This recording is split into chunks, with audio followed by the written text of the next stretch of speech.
अस्सलाम वालेकुम। अच्छा, हे असगर भाई क्वेश्चन मोकिलियो त चए सर हे सॉल्व नथो थिए, सॉल्व करे ॾेखारियो। हाणे अचो त हिनखे सॉल्व कयूं था। हिन में 16 लख रुपया टोटल प्रॉपर्टी आहे, ठीकु आहे, जंहिंमें चए थो 2 ज़ालूं अथसि, 2 वाइफ्स, ठीकु आहे, ऐं 2 पुट अथसि ऐं 1 धीअ। तव्हांखे ख़बर आहे पुटनि ऐं धीअनि जो पोइ हिसो निकिरंदो आहे, पहिरियों 2 ज़ालनि जो निकिरंदो। अच्छा, इन में ख़ुदि मूंखे पहिरियों ख़बर न हुई, पर पोइ मूंखे हाणे ख़बर पई आहे कैलकुलेशन दौरान। पहिरियों मां सम्झा पियो शायदि 8 हिसो 1 ज़ाल ॾे वेंदो, 8 हिसो 2 ज़ाल ॾे वेंदो, पर ईअं न आहे। टोटल प्रॉपर्टी जो जेको 8 हिसो ईंदो उहा 1 ज़ाल हूंदी त सॼो उनखे मिलंदो, 2 ज़ालूं हूंदियूं त उनखे यानी उहो मिलंदो। मिसाल वठूं था, अॻु में हिनजो हिसो कढूं था, पोइ तव्हांखे सम्झायां थो। ॾिसो 1600,000 आहे, ठीकु आहे, मथां असां लिखी छॾियूं था वाइफ, त जीअं ख़बर पए वाइफ जो हिसो कढूं था। हाणे ज़ाल जो हिसो हूंदो आहे 8, सो 8 सां डिवाइड कंदा, 8 जो खोड़ो हिन ते 1 दफ़ो, हिन ते 2 दफ़ा। हाणे जवाबु असांजो अची वियो 200,000, माना 2 लख, ठीकु आहे। हाणे असांखे ईअं न आहे करिणो त 2 लख 1 ज़ाल खे ॾियूं, 2 लख 2 ज़ाल खे ॾियूं, ठीकु आहे। ईअं त छा थींदो, जेकॾहिं 4 ज़ालूं हुजनि कंहिंजूं त ईअं 8 लख त ओॾे हलिया वेंदा, सिर्फ़ु माना अधु ते अधु प्रॉपर्टी ओॾे हली वेंदी न। यानी ईअं खणी चऊं त जेका टोटल प्रॉपर्टी आहे उनजो 8 हिसो, जेकॾहिं 2 3 4 5 6 7 1 2 3 4 5 6 7 8, सिर्फ़ु जेको आहे सो हे 8 हिसो, हिकिड़ो हिसो मुख़्तस थियल आहे वाइफ्स जे लाइ, वाइव्स, ठीकु आहे। वाइफ जो जमो थींदो आहे वाइव्स, ज़ालनि जे लाइ मुख़्तस थियल आहे। छाजे करे त जीअं सिर्फ़ु 8 हिसो, हाणे इन में जेकॾहिं 1 ज़ाल हूंदी त हे सॼो 8 हिसो हिकिड़ी खे ई मिलंदो।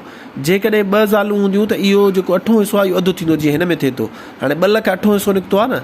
हाणे इन मां 1 लख 1 ज़ाल खे ऐं 2 लख ॿी घरवारी खे मिलंदो, ठीकु आहे। ईअं करिणो आहे, ईअं न आहे करिणो त जेकॾहिं 2 लख 8 हिसो निकितो त 2 लख 1 ज़ाल खे ॾिनो, 8 हिसो कढी करे हाणे 1 ज़ाल हूंदी सभु हुन ॾे, 4 घरवारी हूंदियूं त इहो 8 हिसो 4 हिसनि में डिवाइड थींदो।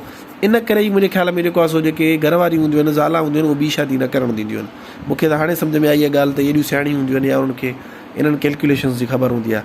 बहरहाल हाणे अचूं था पंहिंजे टॉपिक ते, त 2 लख हिन मां निकिरी वेंदा, बाक़ी असां वटि घणा बचंदा, 16 लख में 2 लख निकिरी विया, बाक़ी बचंदा 1400,000, 14 लख रुपया।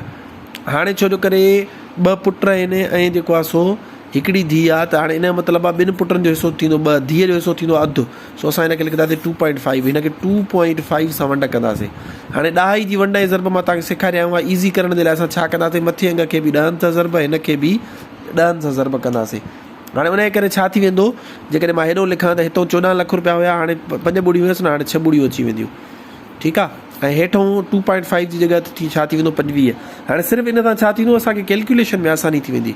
ॾिसो 5 जो खोड़ो हिन ते 5 दफ़ा, हाणे हिन ते पढ़ूं था, पहिरियों 14 ते पढ़ंदा त 1 5 5 2 5 10, हितां 4 बची पवंदा, हेॾे ईंदा 40, 40 ते घणा दफ़ा वेंदो, 5 जो खोड़ो 8 दफ़ा वेंदो। यानी उनखां पोइ हेॾे 5 ज़ीरो हिन जे ॿाहिरों बचंदा, पोयों बचंदा 3 4 ऐं 5, ठीकु आहे। मां हितां ठाहे करे लिखां थो, बचियो आहे 2800, यानी कि 5 दफ़ा ज़ीरो ईंदा, 5 टाइम्स ज़ीरो, हेठों छा बचंदा 5।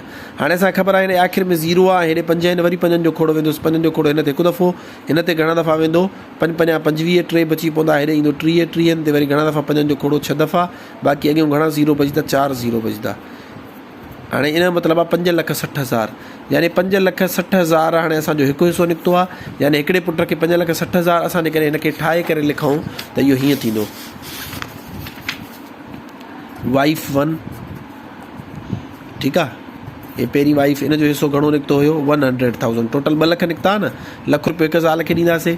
वरी वाइफ 2, इन जो बि 100,000, सॉरी 1 ज़ीरो वाधारो अची वियो, ठीकु आहे। उनखां पोइ हाणे अचूं था पिया सन जो हिसो घणो निकितो हुयो, असां घणो कढी आयासीं 5,60,000, ठीकु आहे। धीअ जो हिन जो अधु जेतिरो थींदो, हे 5,60,000 अची वियो। उनखां पोइ ॿिए पुट जो हिसो घणो थींदो, उनजो बि 5,60,000, ठीकु आहे। हाणे जेका धीअ हुई उनजो डॉटर, उनजो हिसो 5,60,000 जो अधु थींदो, यानी कि 5 लख जो अधु थींदो 2.5 लख ऐं 30,000 हेॾो ईंदो 60,000 जो, यानी कि अधु, त इहो घणो थी वेंदो 2,80,000 थी वेंदो, 2,80,000। हाणे असां टोटल कयूं त असांजो 18 लख जेकॾहिं पूरो बीहे त हिन जो मतिलबु आहे, सॉरी 16 लख पूरो बीहे, त माना असां बिल्कुलु सही कैलकुलेशन कई आहे। हे अची वेंदा 3 टाइम्स ज़ीरो, ठीकु आहे। हाणे हिते चवंदा पिया त हिननि में बि सभु ज़ीरो ईंदा, वरी हिननि में कैलकुलेशन जेकॾहिं कयूं त 8 6 14, ठीकु आहे। या डायरेक्ट असां जेकॾहिं कैलकुलेशन कयूं था हीअं त अञा मूंखे ॾुखियो थो लॻे, 2 लख ऐं 5 5 10 लख, ठीकु आहे। 10 लख ऐं 2 लख मिलाईंदासीं घणा थी वेंदा 12 लख, 12 लख मों हे 6 लख 60,000 ॿियो मिलाईंदासीं 7 लख 20,000। यार ईअं बि ॾुखियो थिए थो, अचो भला वरी वापसि साॻे तरीक़े सां कयूं था। 6 6 12, 12 ऐं 8 घणा थी वेंदा, 12 ऐं 8 20, 0 हिते 2 मथे वेंदा, 2 ऐं 1 3 ऐं 1 4, 4 ऐं 10, 4 ऐं 10 14, 14 ऐं 2 16, असांजो 16 लख बिल्कुलु सही बीठो आहे। असांजो छा थी वियो, आंसर थी वियो। ठीकु आहे, 16 लख असां डिस्ट्रीब्यूशन कईसीं, लखु लखु रुपयो ॿिनि ज़ालनि ॾे वियो, 5,60,000 हिकु पुट ॾे वियो, 2,80,000 धीअ ॾे वियो। हे तव्हांजी टोटल कैलकुलेशन आहे। अगेन मां हिन जे ज़रिए मैसेज ॾियणु चाहींदुमि त पंहिंजी धीअनि खे, पंहिंजी न्याणियुनि खे प्रॉपर्टी में जो हिसो ज़रूरु ॾियो।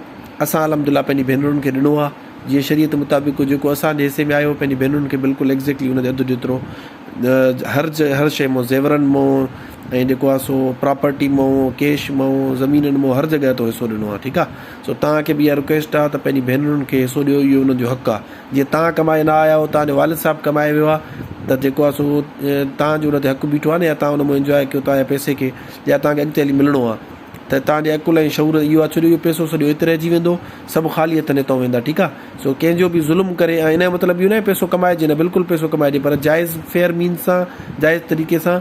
ऐं जेको आहे सो इहो सॼो पैसो थी सघे थो तव्हांजो 30-40 सालनि खां पोइ तव्हां हिते न हूंदो, इहो हिते पियो हूंदो, पर इहो नाजाइज़ ऐं जेको आहे सो ॿिए जो हक़ु खाई करे पंहिंजा पेट न भरजनि, पंहिंजी धीअरुनि खे, पंहिंजी भेनरुनि खे, पंहिंजी न्याणियुनि खे हिसो ज़रूरु ॾियो। Thank you so much.